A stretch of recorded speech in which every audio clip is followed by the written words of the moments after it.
Aprendí muy poco, salvo que la mayoría de las acciones que puede realizar el hombre, sean malas o buenas, obtengan recompensa, alabanzas o reprobación, ya habían sido realizadas, y solo podían aprenderse en los libros. William Faulkner.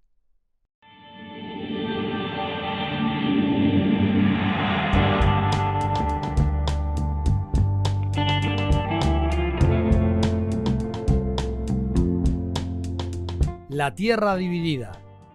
Conversaciones sobre libros.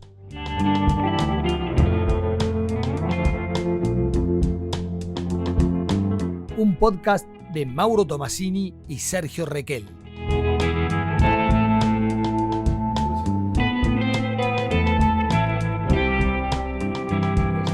¿Cómo le va, estimado? ¿Cómo andamos? ¿Cómo anda? ¿Todo bien? Bien. ¿Eh? Acá en una nueva jornada Lluviosa. Va a ser. lluviosa. Nos tocó casi 2 podcasts seguidos, cosa que no hemos hecho. Hasta el momento no habíamos hecho 2 podcasts No me en acuerdo. una semana. ¿Sí? Vos Puede sabés ser. que el año pasado no lo hicimos, ¿no? No recuerdo. Bueno. La verdad, no recuerdo. Pero bueno, bienvenido sea ¿Qué cosa? que podemos hacer este podcast hoy y cumplir con el mes. Cumplimos con el mes de Con- marzo. Con el mes, ¿no? Yo traje 2 noticias, tengo que encontrarlas. Bueno, en realidad una la puedo decir. Ujú. Primero que hay una, vos que sos lector del País Madrid, ¿no? Sí. Capaz que lo viste. Sí. Primero que dijeron los libros del golpe de Estado, como pusieron libros. No lo vi. Bueno, a los cuales todos casi leímos. No, leímos ¿Sí? todos en ¿Sí? realidad, sí. No lo vi eso. Vi que hubo una cobertura especial sobre el 24 de marzo, obviamente. Sí. Pero no vi los libros dedicados a... Respiración artificial, Claro.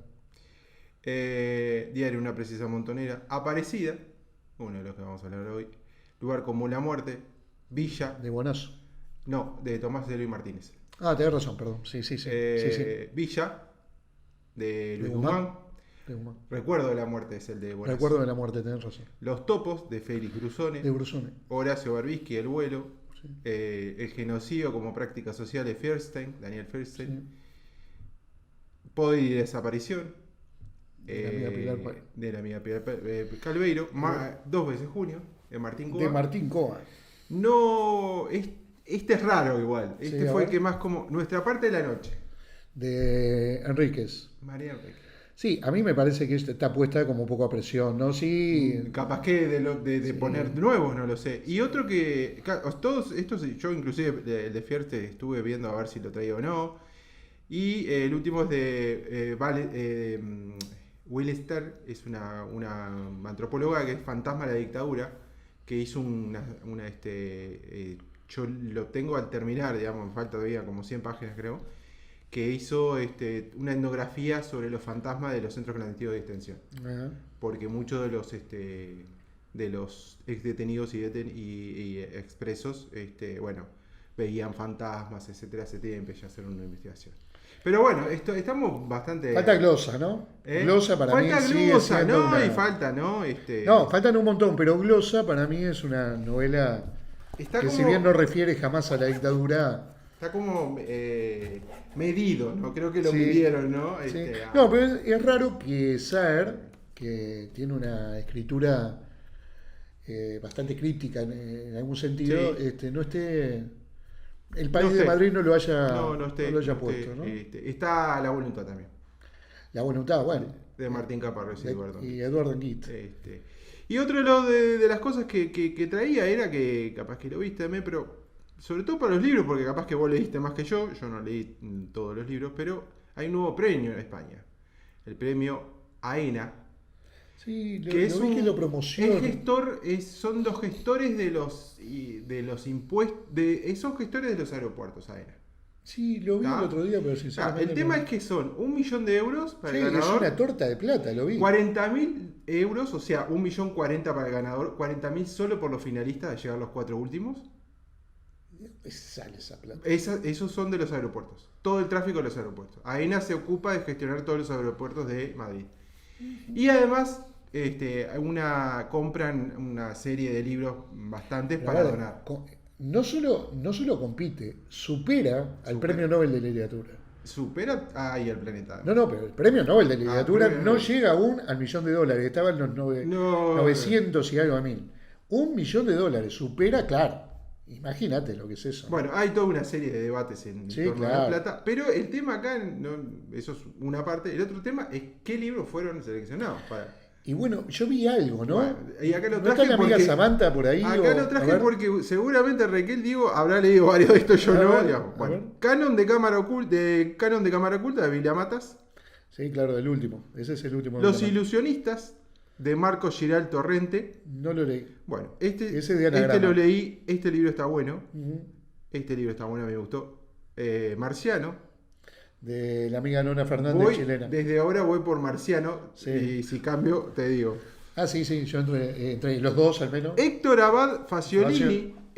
La verdad, a mí no me pareció nada del otro mundo. Este es el tercero que leí, después no leí ninguno. A él lo invitan a ir a Ucrania a dar una conferencia, pero es de una narración llana, simple. No lo vi. No lo leí. Bueno, está. Samantha Schweblin, Samantha, El está Buen bueno. Mal. Y esos son los únicos. Sí, sí. Lo vi el otro día y me pareció leer eso de $1.000.000, pero fue O sea, medio de al estos pasar. 5, 4 son finalistas, que son los que llegan a los 40.000 euros. 40.000 euros por ser Por finalista. ser finalista, claro. y- 1.000.000 si gana. El único. No, hay dos españoles. Uno es Vilamatas y el otro es el Sí, Marcos. el ilusionista. Y tenemos una argentina y una chilena. chilena. Nona Fernández. Pero, bueno, yo voy por de los Por que leí. Nona. Yo leí los 3, Por Nona. o sea, eso, yo sí. No. Yo apostaría, Pero- casi te apuesto que gana Enrique Vilamatas. Probablemente, no sé por qué. probablemente. No sé por qué, pero. El libro yo lo leí ahí, capaz que yo lo traje porque. Lo que pasa es que al ser un premio tan grande, en dinero, corren Por supuesto. otras líneas que no pasan por. No tengo si son del año pasado o no, eso no todos. Yo vuelvo a decir lo mismo. Pero- El premio Nobel de literatura, el mayor premio que se otorga a las letras, no llega a $1.000.000, ¿no? Lo cual.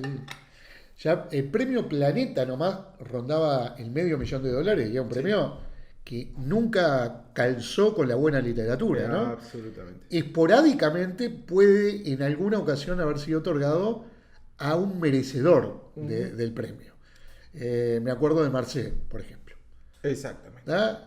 Incluso cuando premian a Piglia, lo premian y termina con aquello del plagio, que es plata quemada. Y ¿no? es uno de los Claro. de los libros, además todavía más. No. más menores de Piglia, pero bueno. Menor absolutamente. No, pero bueno, y llegaba casi a $500.000, ¿no? Ahora, creo que cuando lo ganó Piglia y cuando lo ganó Marcé, estaba bastante lejos. Después tenés el Alfaguara, que anda en los 275.000 euros, creo que es. Sí, 1000 más o Unos menos, 200.000, no, 175. Ah. Anda en los $200.000. 200.000 euros. Pero quiero decir, Alfaguara, Planeta, ¿no? $1.000.000 quienes controlan el tráfico. Y además de hay una cosa, o sea, el Nobel se da por la trayectoria. toda la trayectoria. Acá estamos es un hablando un libro. Exacto. 1 millón de. Exacto. O sea, no escribe más. No, ¿y para qué? Y aparte, Nona Fernández la veo siempre haciendo tallercito para sobrevivir. O sea, imagínate, se para. Claro, o sea. Está bien. Bueno. Vamos a arrancar. Yo traje un Arranca. par de libros que no eran los que tenía previsto, lo que te había comentado. Pero me parece espectacular. No, porque además, bueno, empecé con una literatura, vos sabías por lo que veníamos hablando de la literatura, de lo que tiene que ver la figura del padre, nada nuevo, bajo el sol, ¿no? Desde la Ilíada a esta parte, más o menos. Pero, bueno, uno se va chocando, va leyendo justamente un grupo de libros que tienen una relación y tenía dos previstos, que la vamos a reseñar probablemente luego de turismo. Pero cuando leí que voy a reseñar ahora, me pareció bueno tratarlo de combinar con uno que leímm en forma conjunta, lo leímos los dos, quiero decir, Ajá. y que vamos a reseñarlo al final, que es el jardín y la muerte. El jardín, amor. Pero vamos a arrancar con este libro, que es Padres Huérfanos, de Cristian Peña, una editorial mexicana que se llama Elefanta Editorial y que vos sabés que tiene un buen catálogo. La descubrí hace muy poco y tiene un catálogo interesante. Maricé Condé, hay un grupo de escritores interesante. Y lo que más me pareció de este libro cuando lo agarré era tratar de hablar de la figura del padre cuando el padre está vivo. En general hay una idea que hablamos con la muerte del progenitor o de los padres. Me acuerdo un poco Richard Ford, ¿no? Sí. Josefina Licitra el año pasado. También, digamos, hay como una idea de que después en el segundo es lo que sucede, que es hablar ya de la muerte del padre. Y acá no sucede eso, sino que lo que aborda es un tema que a mí me parece interesante, al menos a mí, y ahí obviamente hay cuestiones que tienen que ver con lo personal, que es la orfandad de los padres. Es decir, aquellos padres que tuvimos que fueron huérfanos, ¿no?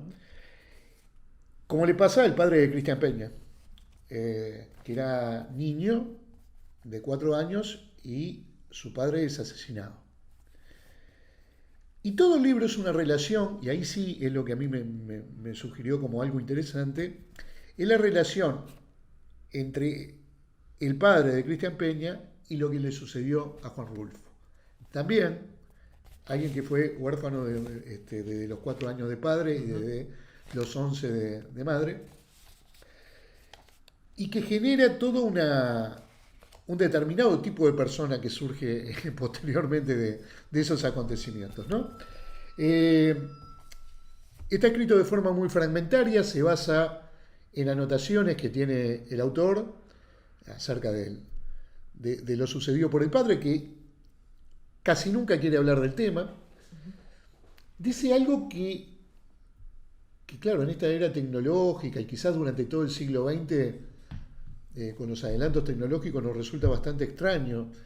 Pero al padre le pasó algo parecido a lo que le pasó a Pip, el personaje de Dickens, que iba al cementerio a sentarse frente a la tumba para imaginar cómo habían sido sus padres, porque no tenía registro de ellos. Y el padre de Cristian Peña tampoco tiene registro de su padre. Lo único que sobrevivió, guardado como si fuera una reliquia, es la camisa sangrante, con sangre de el puntazo que le pegan, porque en realidad es ante una discusión que tienen con el vecino sobre su campo, y le pega un puntazo, digamos, con un arma y muere. Ya cuando llega al hospital, muere. Entonces, ¿qué imagen tenía ese padre de su padre, verdad? Es decir, del abuelo del escritor. Y claro, reconstruir esa imagen es algo absolutamente imposible, porque no quedaron registros fotográficos, y al mismo tiempo ¿quién fue mi padre, no? Y ese recuerdo que se fuma. Y ese paralelismo que establece con la muerte de Rulfo, del padre de Rulfo, ¿verdad? Que yo me anoté el nombre acá porque yo no me acordaba. El padre de Rulfo se llamaba Juan Nepomuceno Pérez Rulfo, que por una discusión con un vecino sobre también un tema de campo, es asesinado por la espalda, y que la obra de Rulfo posteriormente la orfandad termina siendo prácticamente algo excluyente, ¿no? Desde Pedro Páramo, ni hablar, hasta ya no llama que, ahora voy a hacer referencia a un cuento, que me hizo volverlo a leer, yo no me acordaba, sinceramente, donde diles que no me maten, capaz que te acordás, Sí, me acuerdo. cuando le pide al hijo que vaya a hablar con el coronel para que no lo mate, que en definitiva es producto de lo mismo. El coronel busca a Juvencio Nava para matarlo porque había matado a su padre. Y cuando lo encuentra 40 años después, lo fusila, le deforman la cara y el hijo lo carga en una mula para llevarlo a velar, con la cara deformada, diciendo, bueno, quizás te reconozcan que sos vos a que estoy llevando. Y se da una particularidad en ese cuento de Rulfo, y es que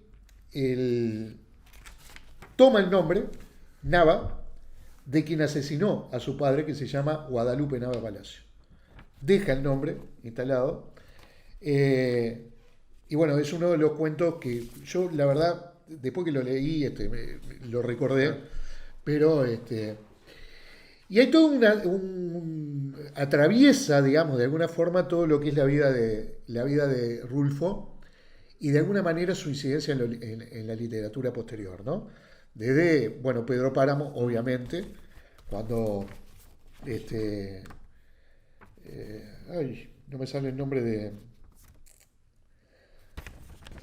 Bueno, no importa, ya se me va a acordar. El narrador de Pedro Páramo.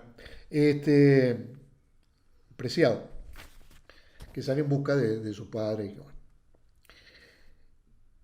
Y encontramos un Rulfo que en declaraciones públicas, él lo toma después, vamos a encontrar que no quiere hablar sobre el tema porque lo marcó profundamente.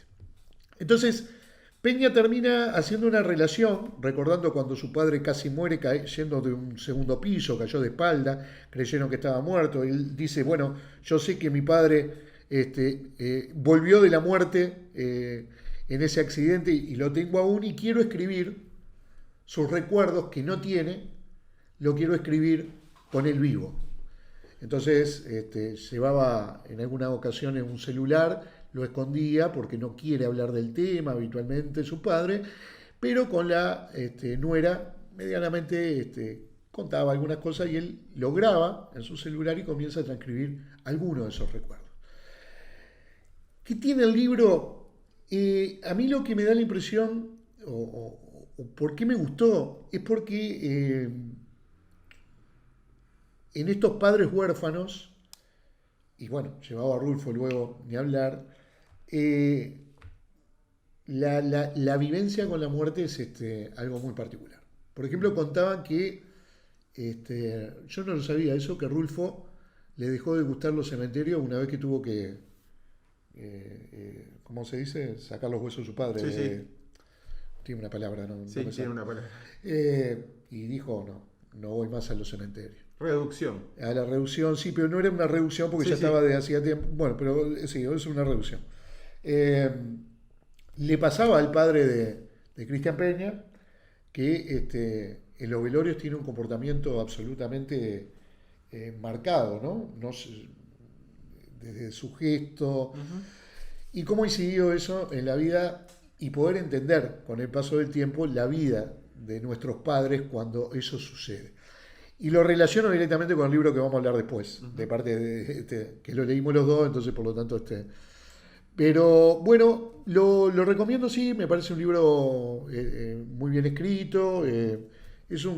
Fundamentalmente Peña es un poeta, yo no lo conocía sinceramente, nacido en el 85 en Ciudad de México, y este libro obtuvo el Premio Bellas Artes Sonora de minificción Edmundo Valdés en el 2022. Es un libro muy bien escrito, muy prolijamente escrito, y tiene ese grado de reflexión que nos lleva a poder, de alguna forma, tratar de entender a aquellos padres que tuvimos en función de su propia historia, ¿no? Desde sus silencios hasta sus hacer cosas que ellos no pudieron hacer. Por ejemplo, lo ves jugando con su hijo, es decir, con su nieto, y se recuerda de que la edad que hoy tiene ese nieto es la misma que tenía él cuando asesinaba a su padre.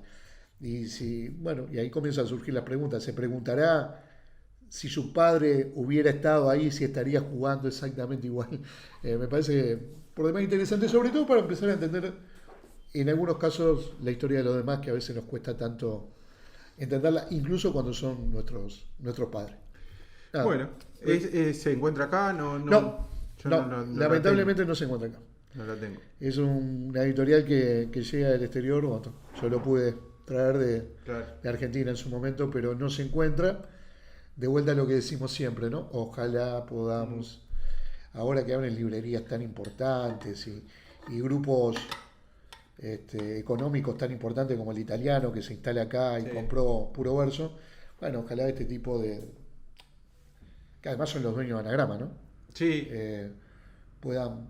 Sí, bueno, lo que pasa es que editoriales medias periféricas son bravas, son complejas Bueno, que son las que tienen muchas veces el lugar de la experimentación y de lo que no puede, lo que puede salir un poco del mercado, y bueno, y a veces son difíciles de traer porque bueno, no son masivas, ¿no? Sí, También. a mí me da la sensación de que no es una editorial cara, Ujú. es mexicana y que pueden haber ciertos esfuerzos, digamos, que entren, si pueden, al catálogo de Elefanta Editorial. Me parece que tiene un muy buen catálogo y ojalá, digamos, El caso de México es una cosa increíble, increíble, ¿no? increíble. O sea, pero desde siempre, ¿no? Sí, A la vez que recibía exiliados de todo el mundo, a su vez mataba en otros lados, empezaban a asesinar cientos de comunidades, después siguieron con los narcos. O sea, tiene una de las mejores universidades del mundo, tiene una cultura extraordinaria, y a su vez al mismo tiempo grupos de madres se juntan a encontrar a sus hijos desaparecidos, ¿no? nosotros tuvimos un amigo en común, un conocido en común, que venía de México, Ujú. y que yo no sé si vos te acordás, porque hace muchos años ya, pero que nos asombraba muchísimo lo que él nos contaba, de que una edición de 300 ejemplares en México era una edición con una población de 90 millones de personas, ¿no? Lo cual te indicaba, bueno, la literatura, la buena literatura que tiene México, ¿no? Que, este, que reducido era el grupo de lectores para... Totalmente, sí, sí. Pero Pero bueno, bueno. muy bien. Bueno, y bueno, entonces yo estoy en la misma línea de la semana pasada. Vos sos un tipo coherente, lo que pasa ahí. No, yo ¿Está soy un bien? tipo práctico. O sea, porque no, pero sí, pero se trata de lo mismo, ¿no? Se trata en realidad de la reconstrucción, en estos casos, de los padres desaparecidos, ¿no? No por cuestiones naturales, o en este caso accidental también, sino por cuestiones que, lo peor de todo es que no se sabe, digamos, ¿no? Y los dos libros que traje se trata de eso, se trata de dos personas que tuvieron a sus hijos, a sus padres detenidos desaparecidos, y que cuentan básicamente la trayectoria que hicieron para encontrarlos o para ver cómo resolvían eso de alguna manera, si es que tiene resolución. Pero son dos cosas, dos libros que para mí van en paralelo, pero obviamente cuentan lo mismo. Bueno, el primero es de Sebastián Acher, que se llama Cómo enterrar a un padre desaparecido, que él es el cronista en realidad, que escribe la historia de Marina Corral, que es, bueno, obviamente es una hija de detenido desaparecido, el padre fue detenido desaparecido, pero es interesante porque Sebastián, que es bastante conocido porque fue el fundador de Indymedia Argentina. En un momento yo le escuché unas entrevistas que él, cuando en el 2001 empezaron, Indymedia Argentina empieza en el 2001, y que bueno, y que fue una de las comunidades digitales alternativas que en realidad se creó en el 99 en Seattle, pero en Argentina tuvo mucho que ver con el 2001, y empezaron a operar desde los cibercafés a través del Messenger y mensaje de correo, ¿no? Así empezó la Indymedia Argentina, que además fue importante. Y una de las cosas que hacía era ir y cubrir marchas, ocupaciones, etc. Entonces va a la fábrica Burman, y va a hacer como la cobertura y apoyar a la fábrica, y se queda un día, dos. Entonces pasan dos chiquilinas que vivían solas en ese tiempo ya. Lo ven una vez, lo ve dos veces, lo ve tres veces, y dice, che, mirá, anda acá a bañarte, no sé qué. Y él dice, bueno, está bueno. Una de ellas era María Corral. Llega a la casa, se baña, no sé qué, ve la mesa, y hay una intervención en la mesa de una carta. Entonces él le pregunta, ¿y esto qué es? Eso es cerca del 2001, ¿no? 2002 por ahí. Esto es la carta, lo único que me dejó mi padre fue una carta. Y yo no supe más nada de él. Y entonces él dice, no, pero tenemos que hacer un libro con esto. Casi 13 años después hace el libro, ¿no? Y él la acompaña en el interín de lo que van armando, ¿no? Entonces una carta extensa que él dice que se la entreguen a la hija, y a la hija recién se la entregan a los 17 años. Y bueno, y ese es como el puntapié, es como el hilo conductor de la crónica. En realidad es una crónica, está muy bien escrita, la verdad, es muy buena. Entonces empiezan bueno, a empezar a tirar del hilo cómo murió, quién fueron los amigos. En ese interín también la madre se empieza a desvanecer, y bueno, y muere porque tiene una atrofia. Se la internan en un lugar y muere. Así empieza, digamos, el libro, y empiezan a contar, bueno, más o menos cómo fueron como construyendo la historia del padre. La historia del padre es un desaparecido de Montonero que fue en la contraofensiva, que dicho sea paso, hay muchísimas personas que en la contraofensiva, sobre todo también en el puerto, en la Triple Frontera, estaban ahí y venían muchísimas personas desaparecidas ahí, que ese fue el último lugar que lo vieron con vida, que lo agarran en Misiones, a la entrada, ¿no?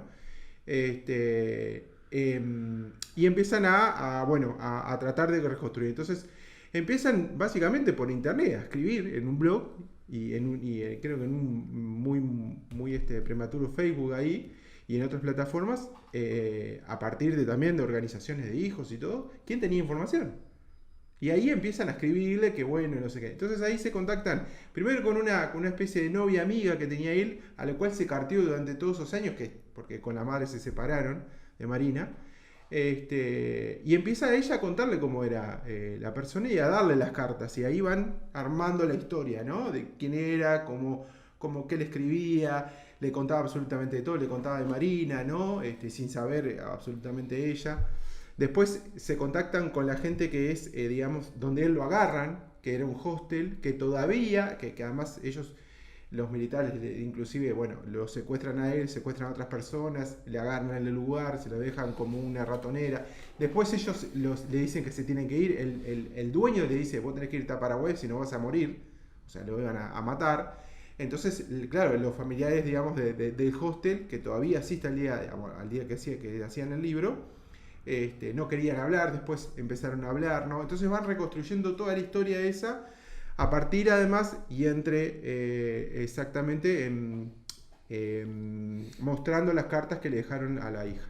A su vez ella es una artista, hace performance, entonces también se junta con organizaciones de hijos, empieza a hacer performance, etcétera, etcétera. Y ahí va el libro contando, claro, unas personas tienen que ir hasta Misiones, otras tienen que ir hasta el sur, entonces lleva años eso, ¿no? Se va acumulando información, va contando cosas, a su vez también el cronista va contando cosas que van pasando en el momento, porque, bueno, después con la avenida del kirchnerismo es bastante importante el vuelco que se da en materia de derechos humanos.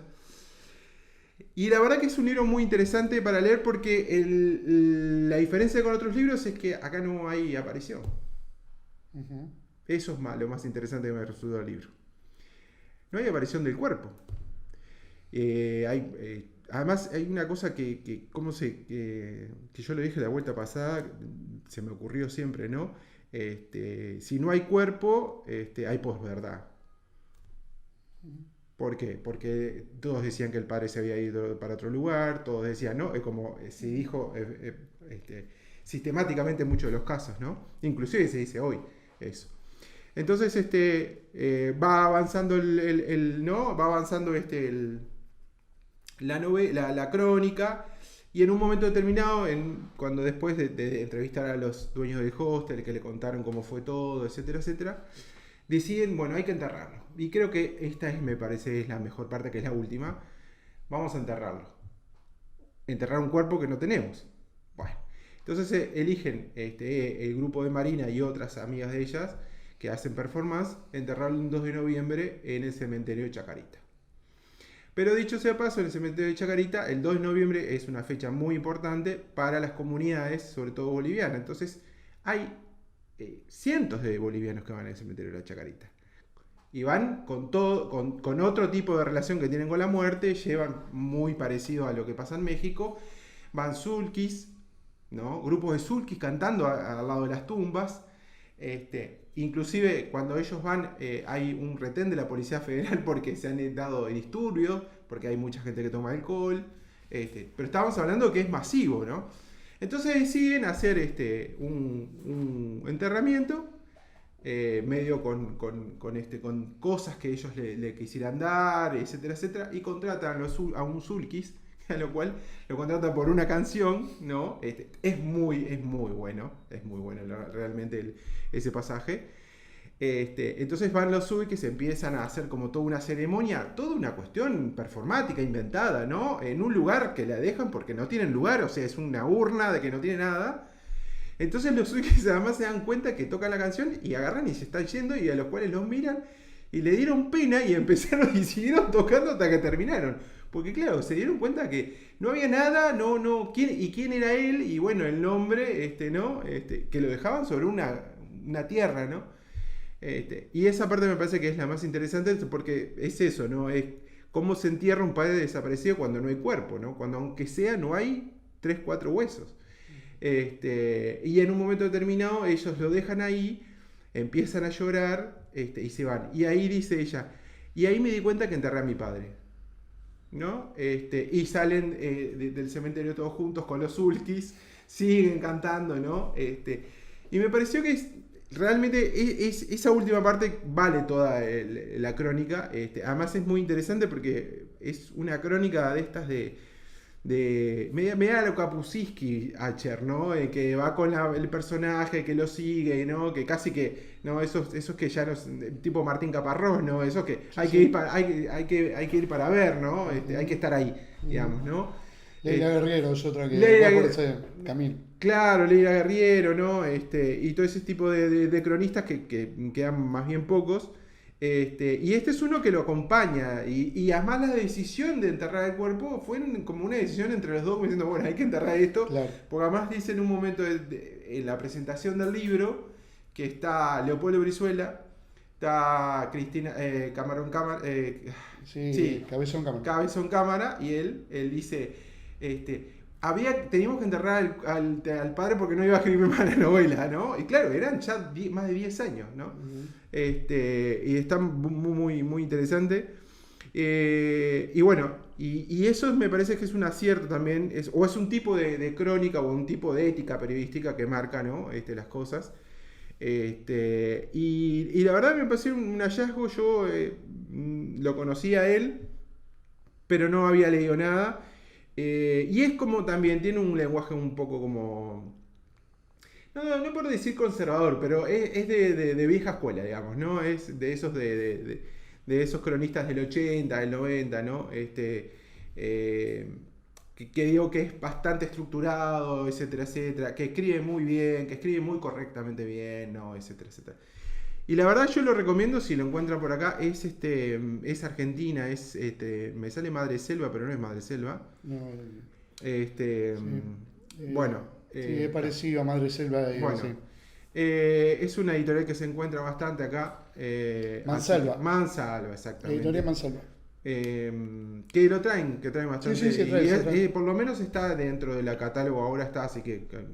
Pero si pueden leerlo, léanlo porque es interesante y es, ya digo, es una excepción en el tema de que acá no hay un final feliz. Si es que lo hay, nunca lo hay con los detenidos desaparecidos, pero uh-huh. Es un enterramiento ficticio del padre. Muy bien. Mansalva, editorial Mansalva, y el título era ¿Cómo enterrar a un padre desaparecido? Desaparecido. Perfecto. Editorial Mansalva circula. Y pensaba un poco en esto. Algún día, capaz que este año podríamos hacer aquello que habíamos hablado por ahí temático.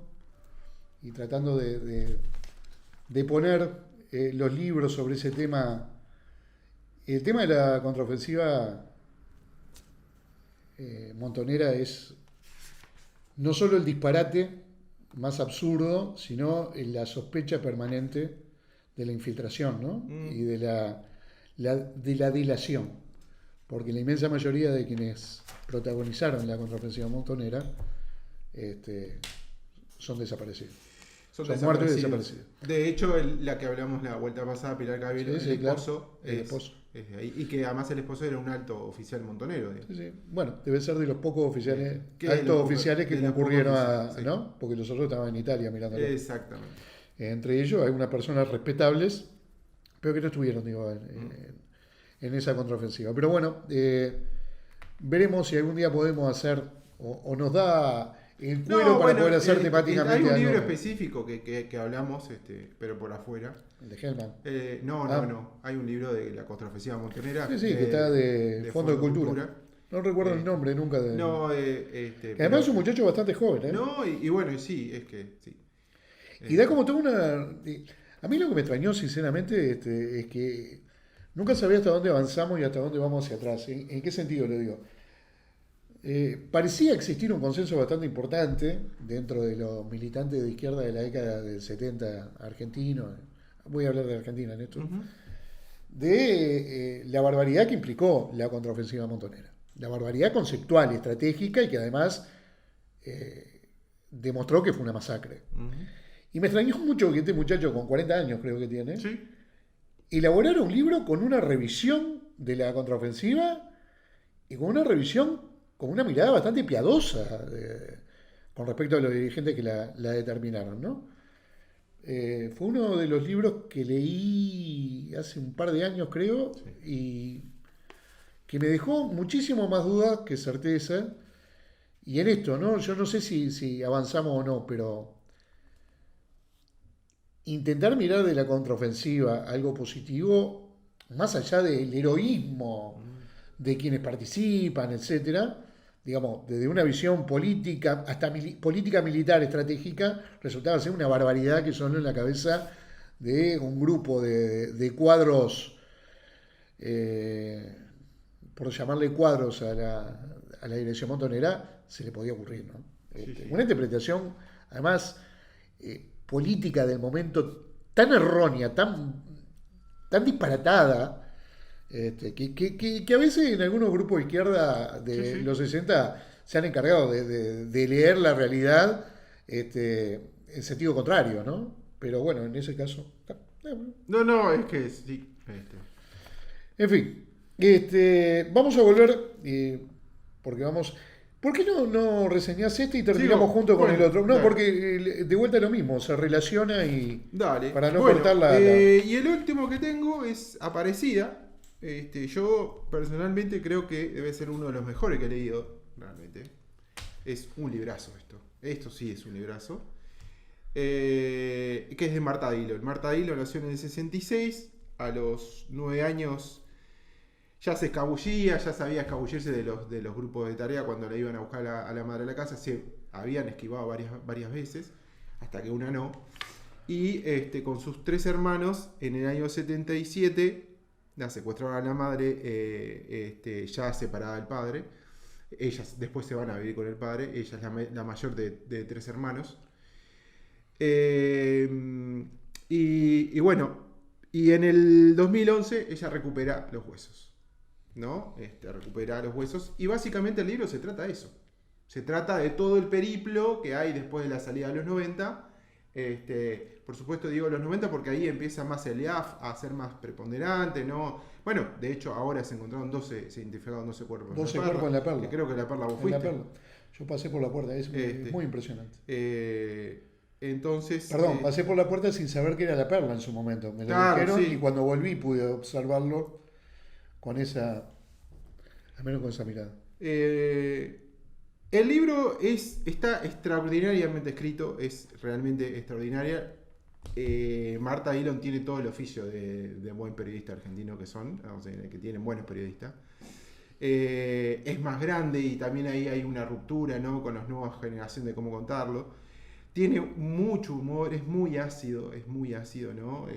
Ella va repetidamente a EAF y dice, bueno, dame una de estas cajas con huesos y ya terminémoslo a esto, ¿no? Como diciendo, digo, hay unas partes muy interesantes que dice, Patricia es la responsable, la antropóloga, una de las responsables, que además ella, claro, tienen una paciencia que lo vi en el libro, ¿no? Porque les explican todo, ¿no? Y claro, y van sistemáticamente los familiares diciendo, bueno, dice Patricia, que es la antropóloga, Patricia me recibió cada vez con la misma paciencia.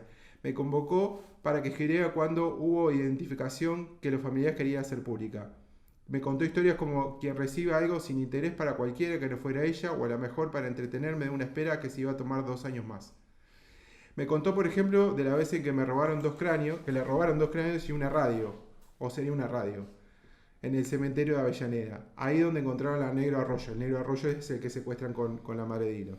Y de este sector a que llamaban kindergarten, porque había abortos o recién nacidos.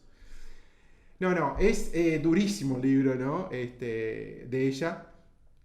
Y básicamente cuenta eso y lo va entremezclando entre sus relaciones. Ella es una bastante conocida mujer del ámbito de los derechos de LGTB, no sé, nunca lo digo bien, pero LGTB algo, que a su vez ella se casa, porque en el momento que se va a casar en España, justo es cuando ella recibe que encontraron los restos de su madre. Se casa con Alventina Kerry, que es otra hija tenía desaparecida del sociólogo y documentalista Alberto Kerry, que dicho sea paso, vean cualquier documental de él, que está muy bueno. Hay uno que se llama Cuatreros, que es muy bueno. Y va contando exactamente esto, ¿no? Cómo es la relación, los mails, las llamadas que se queda sin plata de España, que se corta porque habla con la antropóloga un día, ¿no? Hasta que, bueno, un día le dicen que encuentra los restos, a lo cual queda que se corta el celular ahí porque ella justo está en España. Y bueno, y ahí empiezan a ver, y todo es el ritual, ¿qué es esto, no? ¿Qué es lo que vamos a hacer? Y bueno, entonces convoca a las compañeras de ella, hacen, bailan, hacen como una fiesta, ¿no? Por supuesto que esto yo siempre me acuerdo de una cosa que dice Gatti que no sé si es interpretado bien o mal, pero dice que en el tema de detenidos desaparecidos siempre hay mucho humor, digamos, ¿no? Es que inevitablemente hay humor, como en todas las partes, pero bueno.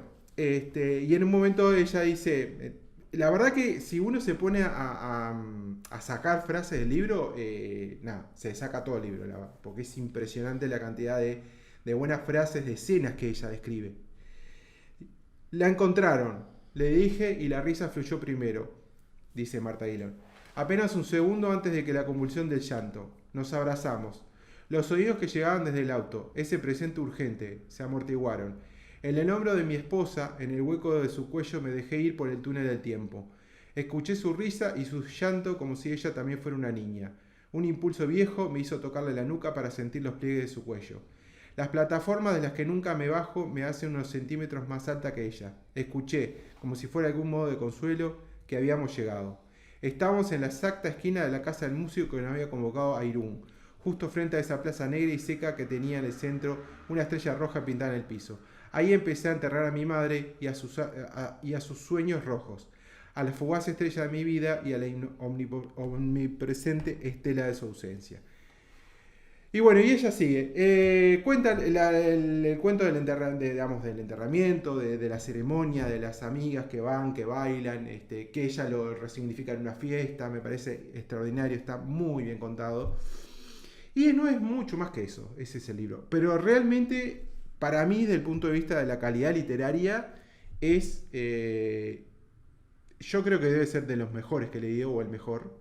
Pero estoy hablando del mejor, para mí, sinceramente, al mismo nivel que Leila Guerriero, digamos, ¿no? Es algo extraordinario el libro, que además es un libro chico, porque tiene 250 páginas, no es muy grande, y que solamente es eso. Y además una de las cosas que a mí me gusta de los libros que sean circulares, ¿no? Que en realidad estén contando exactamente lo mismo, pero uno sabe que avanza, pero es exactamente lo que están contando. Y solo están contando la llamada de una señora que está dentro de un local en el cementerio de Avellaneda, en este caso, llena de huesos, que la llamen y le digan, bueno, estos huesos son los tuyos. Nada más que eso. A mí la verdad me parece extraordinaria la novela esta. Yo sabía de ella, pero no la leí hace tanto, hace relativamente poco. Y yo la verdad la recomiendo muchísimo, o por lo menos... ¿Circula acá? Circula, sí, circula. Es Random House. Es Random House. Yo creo que todos estos libros igual salieron antes en otras editoriales chicas, como Princesa Montonera, Félix Cruzone. Hay una que no me acuerdo cuál es, que la conocemos, que sacaron todos en la década del 2000, empezaron a editar todos estos libros.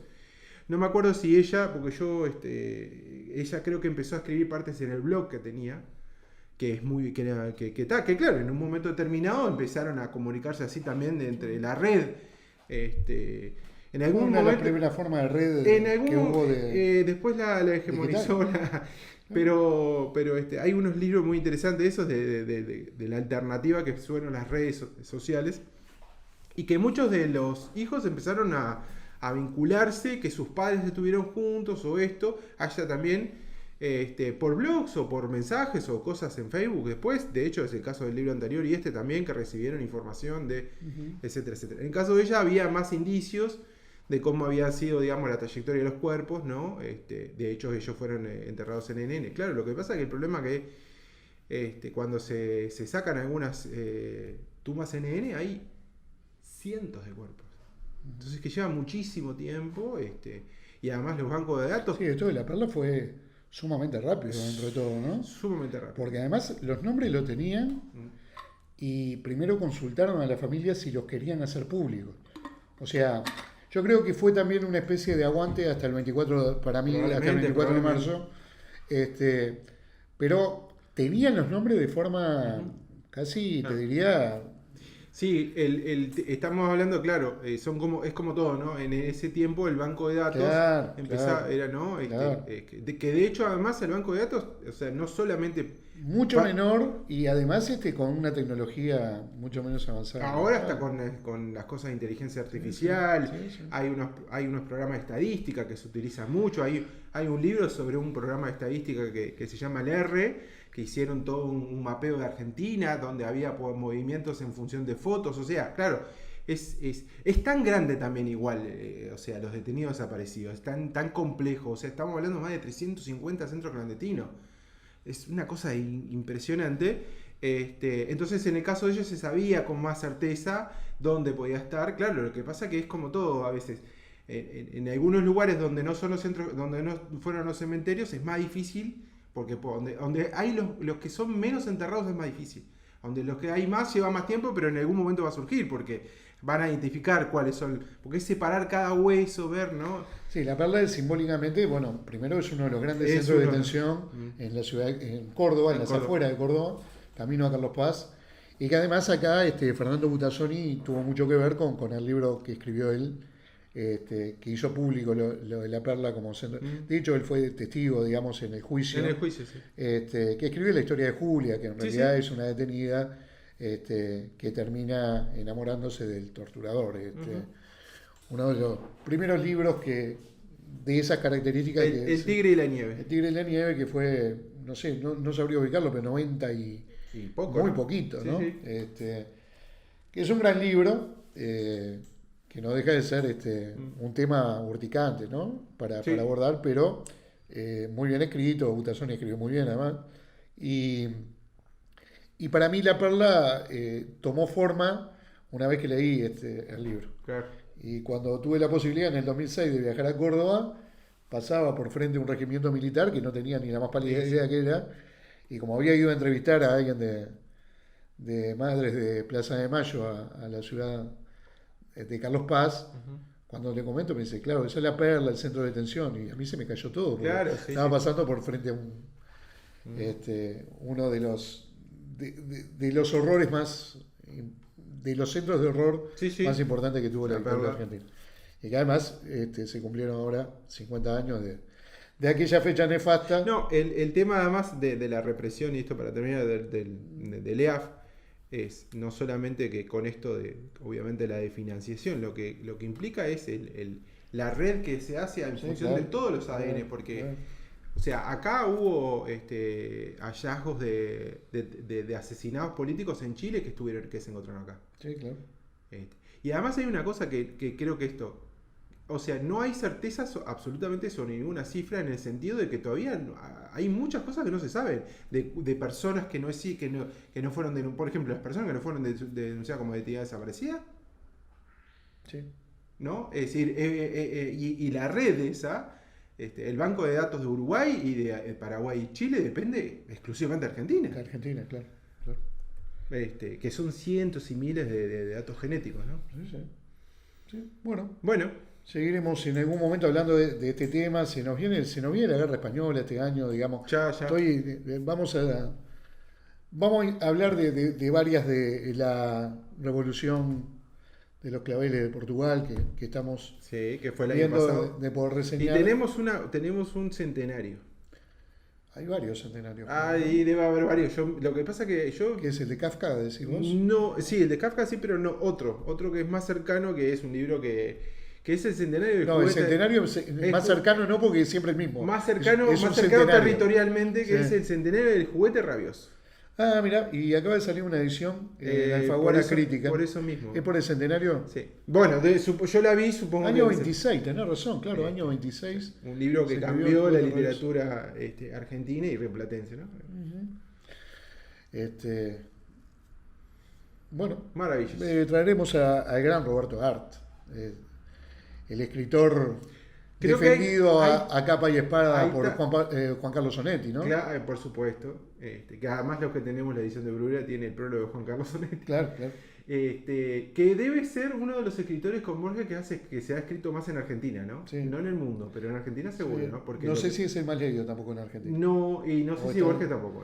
Bueno, Borges probablemente, bueno, no, tomándolo en los tiempos actuales, pero no sé si Borges llegó a ser en algún momento uno de los más leídos, no sé. Pero Creo sí que no. seguro Roberto Vale en su tiempo, ¿no? Este- Que de hecho tiraban, cada vez que él escribía, tiraban más los diarios, ¿no? Sí, sí, claro. Este, Las crónicas del diario El Mundo. las crónicas del diario El Mundo. Muy bien, vamos a un escritor que está allá en el frío, en el norte, que escribe un libro que para mí sí, este libro es uno de los grandes libros escritos el año pasado. Sí, Bueno, al menos aparecido el año pasado, creo que es del año 24, me parece. sí, sí. De un escritor que acá no ha tenido una gran difusión. Yo lo había leído, de esas cosas medias por casualidad, sinceramente, que fue En las Tempestálidas. Sí. Un libro extraordinario que fue ganador del Booker y del Booker, en realidad, y de El Estrella Italiano. A mí ese libro me pareció una novela maravillosa. Sí. Y perdón, que ahora antes que Sí, sí, pase, sí, que sí. se reeditó en Impedimenta, Sí. Física de la Tristeza. Física de la Tristeza, lo que es acaban un de libro publicar. que es también un libro muy bueno, a mí Sí. me gustó. Sí, Que A mí, en realidad lo que pasa es que el problema es que en lo que hay, a mí Física de la Tristeza entre lo que hay, estaba editado por Fulgencio Pimentel. exacto. Novela natural también está en Fulgencio Novela Pimentel. natural también está. Está bien, digo, a ver. Esto es absolutamente subjetivo. Estaba hablando de un escritor fenomenal y te puede gustar más o menos un libro. Ahora, El Jardinero de la Muerte lo que se da es, al igual que me tocó reseñar, y creo que a vos te pasa algo similar, sobre todo con la última, no puedes encajonarla dentro de un estilo literario, o de un género, perdón. No. No es una novela, no es un cuento, no es autobiografía, o es todo eso. Capaz que lo más importante no es lo que no es, sino todo lo que es. Y El Jardinero de la Muerte empieza con una frase que es lapidaria. Mi padre fue jardinero, hoy es jardín. Oye, Javi. Y claro, lo que narra es la historia de un padre que rápidamente le detectan un cáncer y que le anuncian que le queda menos de un año de vida. Y claro, ante el estremecimiento que causa esa noticia, comienza el repaso del hijo de lo que fue esa vida. Y surge que allá 17 años antes había también tenido un cáncer, que había dicho que si se moría no pasaba nada porque estaba medio aburrido de la vida y que tuvo que elaborar una serie de artilugios, el amigo Gospodinov, porque no dijimos el nombre, No. Gospodinov, o Gospodinov, no sé muy bien cómo se pronuncia, para decirle que viviera, que valía la pena. Y bueno, vivió 17 años más. Y de hecho, lo que vamos a ver a lo largo del libro es la historia de ese jardinero, que primero fue un trabajador pobre, un trabajador que vivió cambiando de apartamento en apartamento durante toda la niñez del autor, que el jardín justamente surge como algo liberador a partir de lo que fue la vivencia en pequeños pisos, en una Bulgaria socialista, que bueno, cuando uno empieza a recabar la información, bueno, lo que pasó en todos estos países, ¿no? Algunas barbaridades tales como si tenía el pelo largo o el jean ajustado, automáticamente te cortaban el pelo y donde te veían la próxima vez con ese jean iba para adentro, ¿no? Y bueno, ahí hay una anécdota que es bien gráfica de algunos trabajadores de Europa del Este, que el único viaje que hace el padre es a Finlandia, producto de un premio que gana en su cooperativa de producción, donde le permiten ir a los trabajadores al único lugar donde él podía describir Finlandia, que lo veía como algo lejanísimo y como no sé, como un lugar para recordar siempre, y que traía cigarrillos, porque además tenían límites para comprar en el exterior, entonces Sí. tenía de contrabando cigarrillos, etcétera, etcétera. Creo que el mérito que tiene el libro también es recorrer buena parte de una forma lateral de lo que es la vida de esos adultos en plena época estalinista y un poquito después, Sí. que en definitiva no deja de ser alguna de las grandes barbaridades que han pasado también en el siglo XX. Así como han pasado momentos heroicos bajo el tinte de las ideas, no deja de ser cierto también que han pasado algunas cosas que más vale también olvidar. siendo detenidos desaparecidos ¿Eh? en algunos lugares todavía en Europa, digamos, ¿no? Claro. Que se encuentran. Claro. Después tiene una serie, sinceramente hay frases que Memorable. son impresionantes, ¿no? Hay una cosa que a mí me impactó, que creo porque además, si uno subrayara el libro, va a tener 80 subrayados por lo menos, porque son reflexiones que uno hace desde el papel de hijo y desde el papel posterior de padre, viendo cómo su padre se va lentamente cayendo, lentamente desapareciendo, digamos, producto de la enfermedad. Y cuenta una cosa que a mí es algo que te termina por impactar cuando, muerto ya el padre, unos días después suena el celular del padre. Y que es alguien que llama y dice: hola, oye Dillo, espero que no estés durmiendo. No se había enterado que había muerto. Esa cosa, ¿no? de permanecer con el celular prendido del padre y encontrarse con eso, escuchar en el Creo que eso cambió mucho el tema del Sí. después de los mensajes que tenés en el celular de las personas muertas. Sí. Eso debe haber cambió desde que existe, ¿no? Una de las primeras cosas que se Este. olvida es la voz. Este, Una de las primeras cosas que olvidamos en nuestros seres que murieron es la voz. el agua. Desde que aparecen sistemas que permiten que la voz perdure en el tiempo, a través de la grabación, era lo que hablábamos hoy. ¿Qué pasaba en el siglo XIX si vos no eras de familia noble y no te podías ni sacar una foto?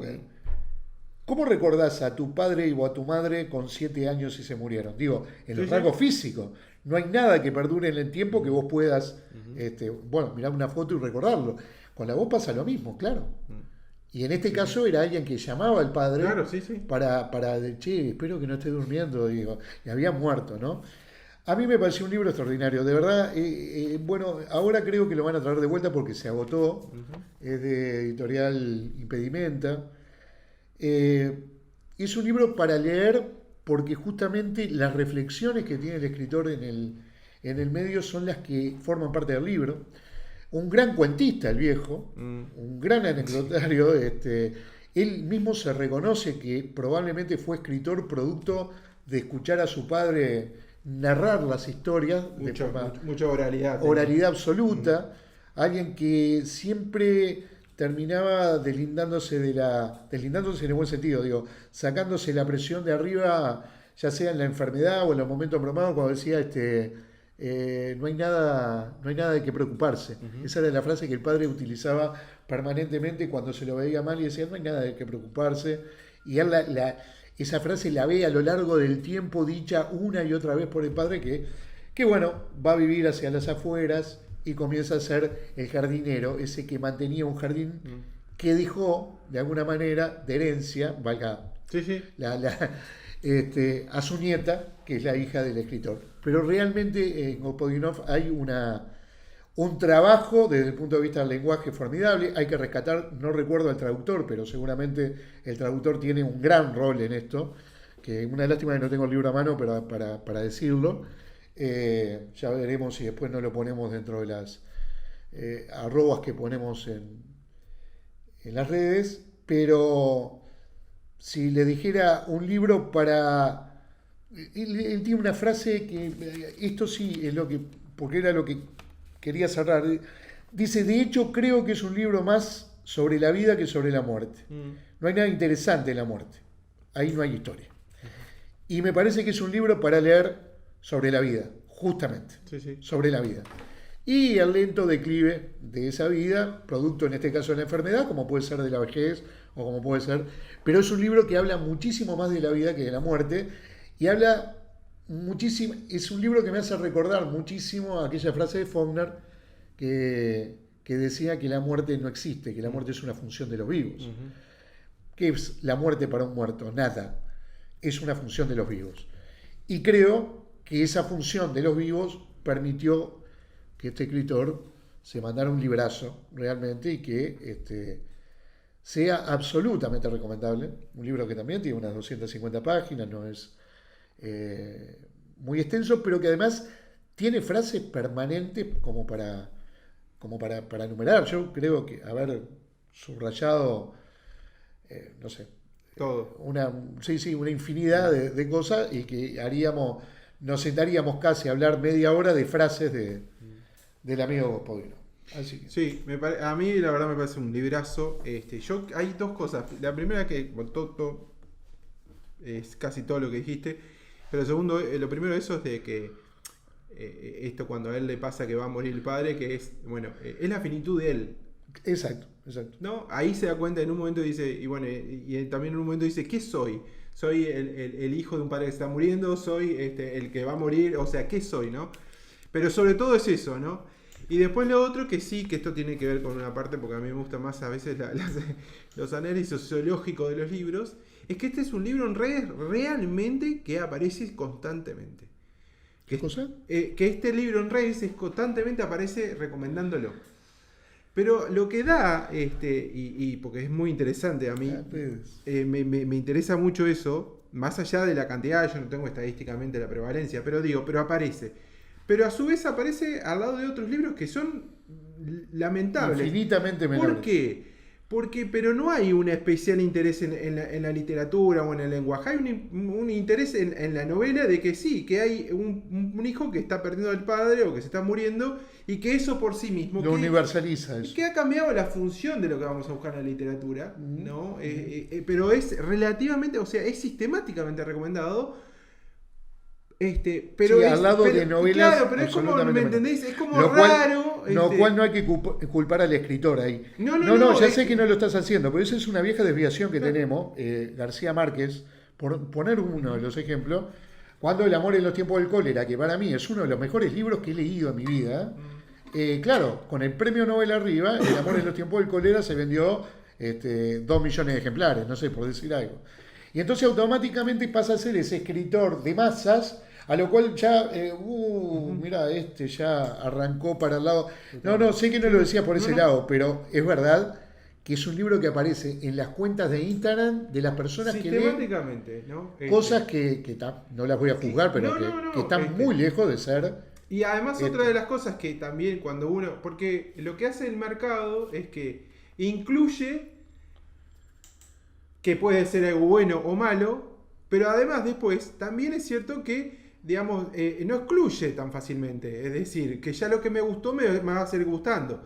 Y también a esto, porque vos le dijiste la semana pasada, un tipo de una radio, no recuerdo, pero es bastante conocido, el tipo bastante críticas bastante buenas, va a comentar el libro de Selva Armada y este es el mejor libro que se va a editar este año en Argentina, ¿no?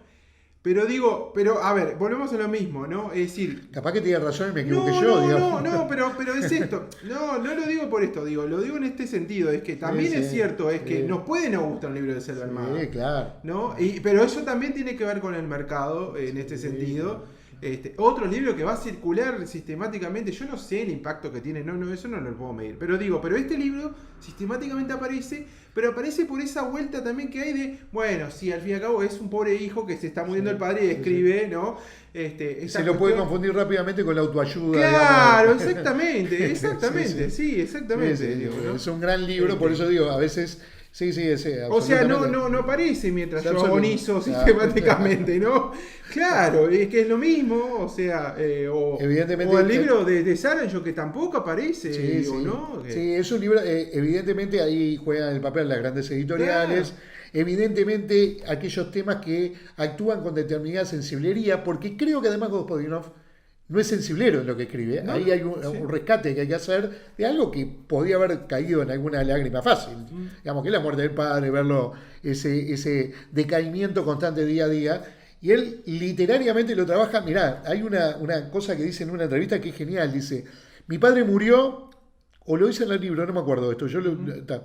Mi padre murió y mi padre se muere. Son dos frases completamente distintas. La primera, mi padre murió, es un hecho. La segunda, mi padre se muere, es una novela. Sí. Entonces, digamos, acá hay una creación detrás del duelo, detrás del dolor, detrás...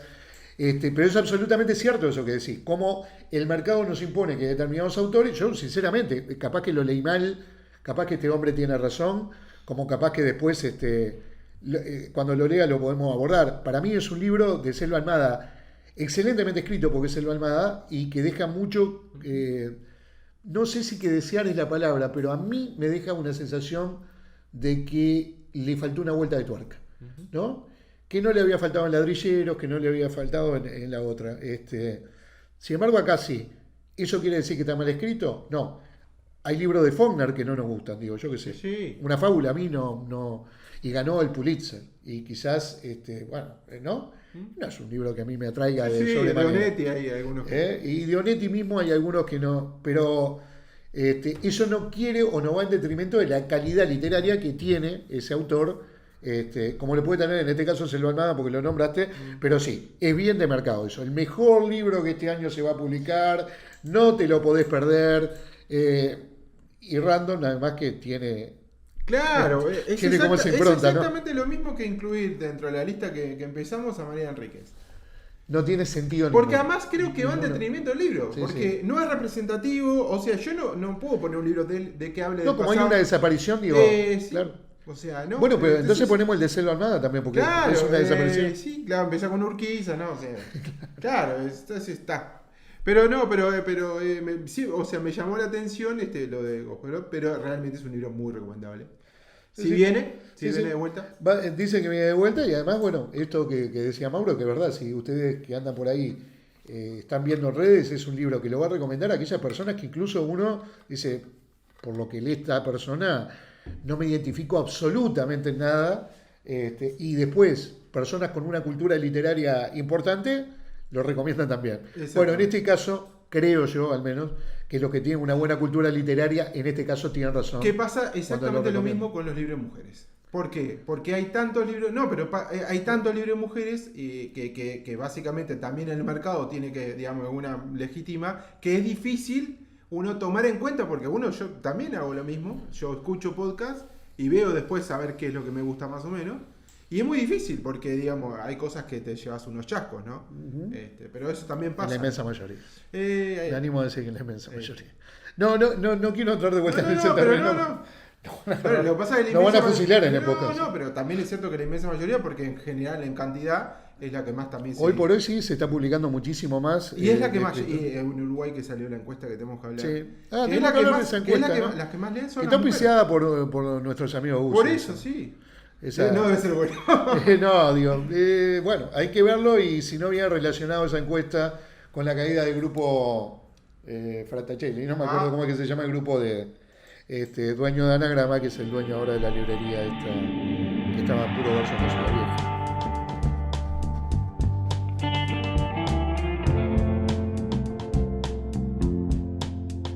La Tierra Dividida. Conversaciones sobre libros.